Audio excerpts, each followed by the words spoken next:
Cash Color Cannabis, a high level of conversation on LivehiphopDaily.tv, sponsored by Greenhouse Bliss. And I'm with my special guest, Dr. Felecia Dawson. How you doing, Dr. Dawson? I'm great. How are you? I'm doing well. I think I was here the moment you realized YouTube had TV. You know, I feel honored to be part of that moment.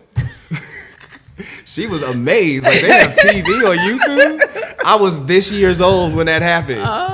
This year's old, man. Well, thank you for coming on the show. It's been a while, but I'm honored to have you on here discussing your life and how you found cannabis and your thoughts on Georgia and everything. Thank you. No problem, man. Well, first of all, let's talk about some basics. How did you find your way into medicine? You know, I know that you were a gynecologist and you had a thriving practice of your own. Like, how did you find yourself there?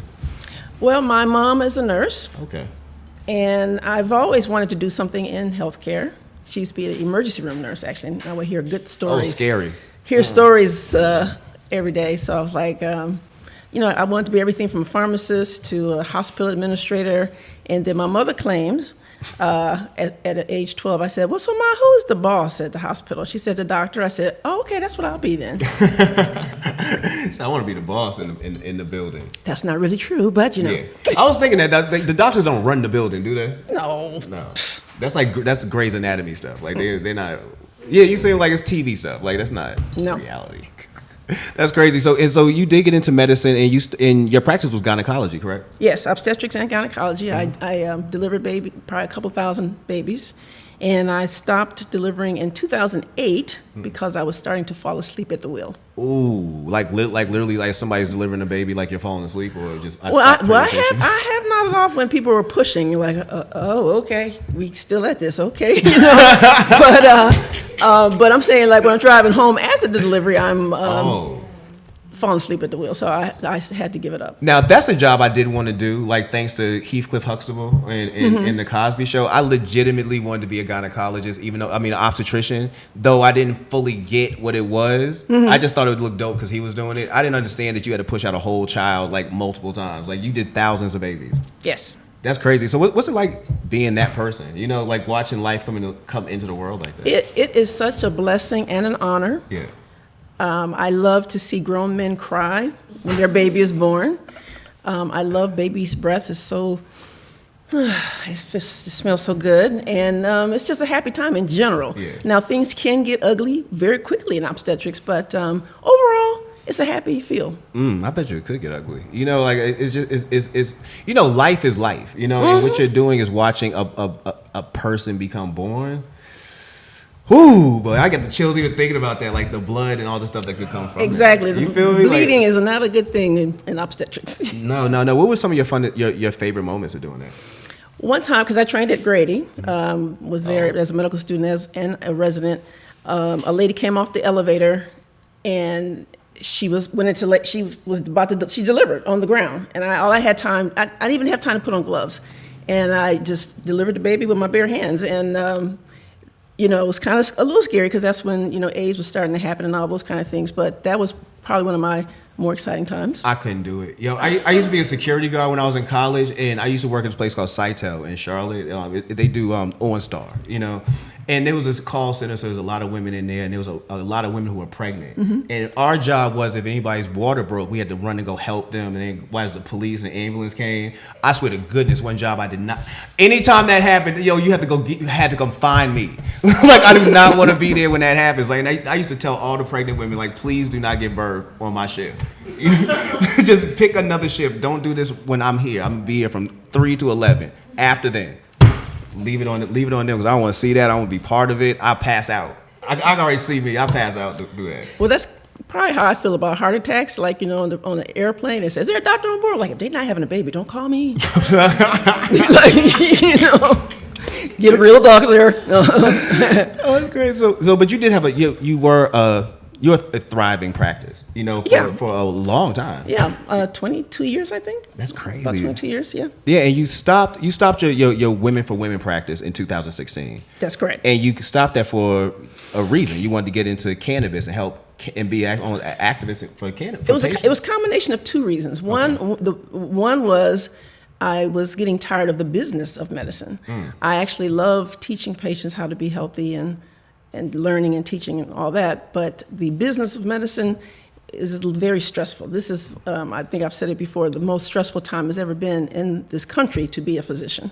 And a lot of physicians are shifting careers or retiring early because of government regulation, liability, electronic records. It's just, decreasing reimbursement. It's a lot of stuff. But I was getting tired of the business of medicine. And probably around 2013, I started hearing about cannabis and reading about it. And, in medical school, we're not taught that cannabis has any good associated with it. We're taught that it's a drug. So, I was just fascinated by that and wanted to know more. So I started turning from medicine that way toward medical cannabis and wanted to teach people and advocate for it and those kind of things. Wow! So you found out about the cannabinoid system like in real time, like a lot of other people did. Like it wasn't something that was taught at Meharry or. Oh no. That's crazy. No, there's a survey. I think it came out in 2013, 2014, where they surveyed medical schools. And only 13% of the medical schools even mentioned the endocannabinoid system, which is the system in our body that the plant acts with. Yeah. So it was discovered after even I left school, because it was discovered in the 90s, pretty much. Now, do you feel like we're going to start seeing medical students actually be schooled on the endocannabinoid system? Eventually. The thing about medicine is that it takes about 15 years when something is discovered before it actually gets put into practice in a doctor's office. Okay. Like you hear about a scientific article, whatever. It usually takes doctors about 15 years to start doing it. Okay, so we still actually got some time when it comes to cannabis. Well, I hope it doesn't take the whole 15 years now. Me too, because I asked that question because you're seeing law schools now start teaching. Like FAMU has a marijuana law and policy program going on because they want to keep up with what's going on. So I would think that, like we think about Meharry's and we think about some of the medical schools we see in the area. Like why they're not catching up. But I guess it does make sense if it's from that perspective. Well, yes. And I'm all willing to help teach the medical students. I'm just gonna put it out there. I'm not gonna call no names or no schools, but I'm available. Okay, so you did find out about the endocannabinoid system and its importance. Can you briefly explain for those who I'm pretty sure are novices who might just be listening to the show, what exactly is the endocannabinoid system and how it affects us? Well, the endocannabinoid system is present in every mammal, and humans are mammals.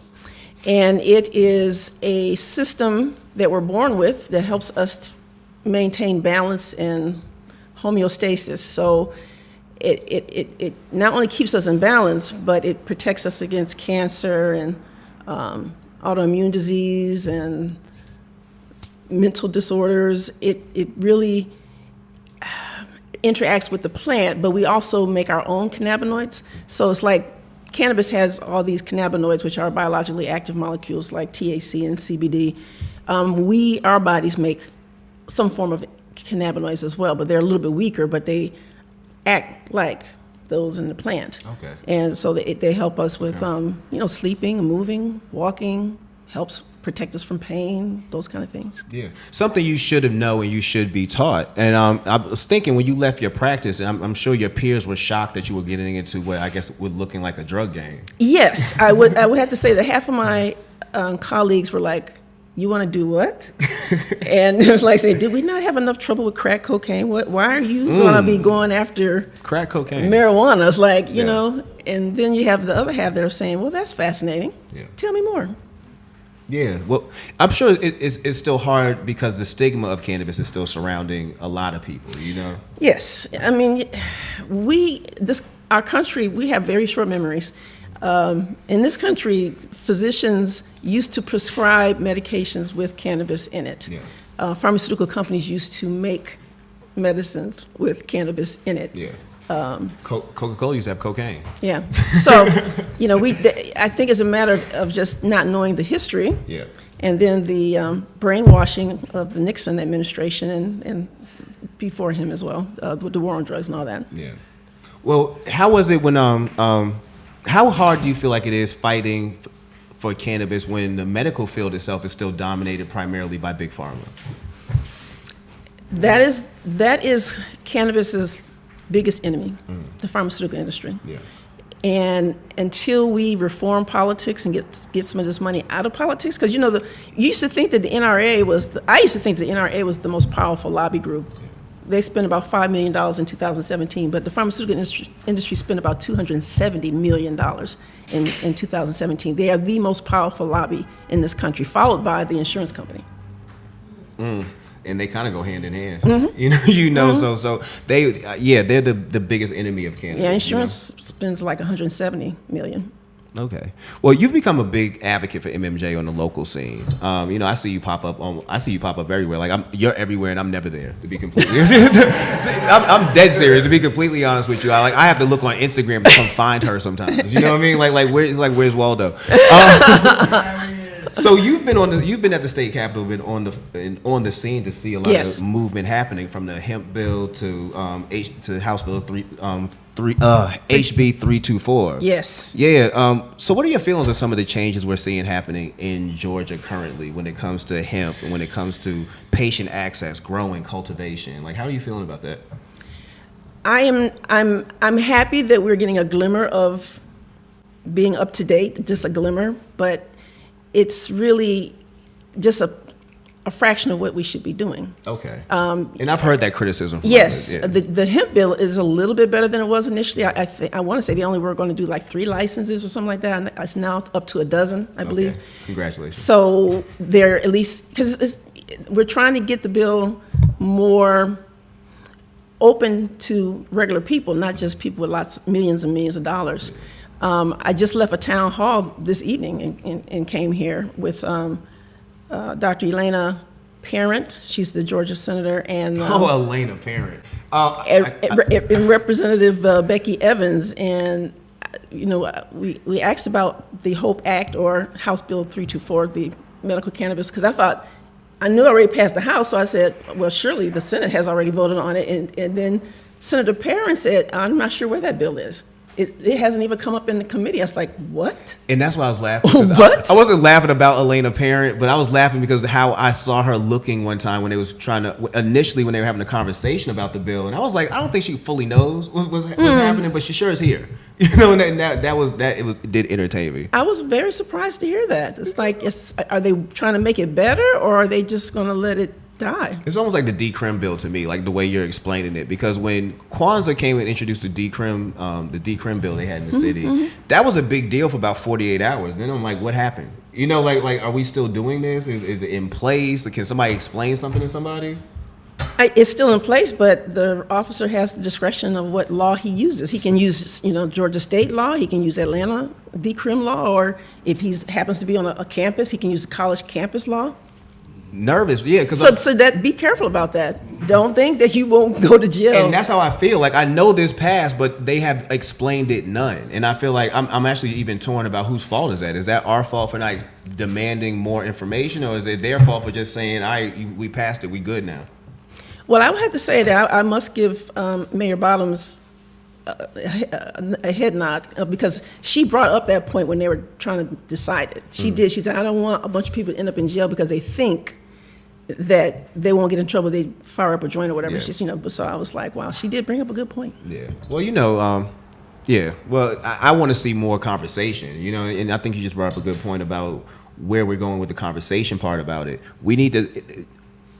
I don't want to just keep getting hyped up about bills getting passed. Like, I want to know exactly, not even just what's even written down, like, what's the conversation happening afterwards? Because there's always going to have to be a day after. Like, we're going to pass this bill, and then what? And then what happens the very next day? I want to know these conversations. Yeah, and the thing about this bill is it doesn't really address social equity. You're talking about HB 324? Yes. Yeah. They're going to have an 11-person panel, or at least that was the initial plan, who will help select who gets the licenses. And only 2 of those people are minority. But we're like 40% of the population. So it's not, the numbers are not really adding up. They're also banning people who are felons, with social equity, you really want people to have their records expunged, and they should be able to participate in this field. But the sheriff, let me tell you who runs the Capitol. Oh, she about to say it. Because I saw. Yo, look, because when I saw a bunch of, go ahead, speak. It's the pharmaceutical industry, the religious right, and law enforcement. Them sheriffs got a big part. I saw them right before they did the vote have that press conference of their own, and I was like, that's bold as hell, to be doing, like, making a stance like that. But yeah. I don't know, like, it's just very nerve-wracking to me because I do want to see progress happen. But you're right, you have three big forces standing in front of that, and they're not trying to budge. In order for people to, like you say, have real access as far as felons, you'd have to be able to expunge their record. Mm-hmm. To expunge their record, that means you're slapping in the face one of these three people. Saying dead in the face, and they're not trying to get slapped in the face anymore. Yeah, I mean they go. I mean they're very specific. Your dispensary cannot have employees with this kind of a record. I'm like, oh my goodness, y'all are being really specific here. Yeah. And so that's crazy. But I do feel like it's a start, and with everything that's a start, you feel like there's stuff you can add on. What I'm hoping is that we're going to continue to put the people in office who could actually add on something. Well, therein lies the problem. The thing that is, to me, the most important piece of legislation that is happening in Georgia is this voting machine situation. Oh, yeah. If you've been paying attention. Yes, Kemp has been suppressing the vote in this state his whole 4 years of being in office. Mm-hmm. And he's very intent on the state buying some more machines that are just like the ones we have, except there's a piece of paper with a barcode on it. It's just as easily hacked. There is no paper trail. And they can decide who wins the election, regardless of what you do. And that's why they fought so hard for him to actually win the governor race. I mean, he's terrible. I had a chance when I was doing grassroots canvassing to actually go to his office. You have to drop off the voter registration forms at his office. And this is before he ran into the losing 40,000 voter forms situation. But I told people, if you went to his office back then and walk in there, it looked like a bomb hit it. Like, there were just papers everywhere. There was no, like, rhyme or reason to anything. And I would think to myself, all right, so I'm dropping off myself personally 1,000 forms right now. There's 5 other organizations right behind me. I don't know if y'all even paying attention to any of this, but I feel like I'm doing something. Come to find out, you lost 40,000, quote unquote, lost 40,000. Yeah, right. 40,000 voter registration forms. And I also bring this up too. That should have been a fine of $400 per form, because I was part of a group that misplaced 200 forms, and they had to pay a fine of $400 per form for doing that. He didn't have to pay even a fine for that. Wow. Yeah, 40,000 times 400. He didn't even have to pay a fine for that. Wow. No, so it's. But he's our governor. Yeah, so once upon a time, media exposure and lawsuits would kind of keep politicians in line. Now, media doesn't matter. I mean, the whole country, the world was looking at Georgia and how they were suppressing the vote here, but they still got away with it. So only thing I can hang my hat on now is to hope that the lawsuits that are trying to make their way through the court against the state of Georgia will create some change. Now, if you could add anything to the bill or make any changes yourself, what would it be? Definitely include home grow, the expungement piece. Make sure that the people who get to select who gets the licenses actually reflect the diversity of the state. Yes. Make it a requirement that people pour some of these tax funds back into the communities that have been harmed the most by the war on drugs. And those are some of the main things, yeah. And municipalities do not get access to the tax funds unless they are doing right by the law. Being compliant, basically. Yeah. Okay. All right, well, if you're running for office, and that's, I'd vote for you. Have you thought about running for office?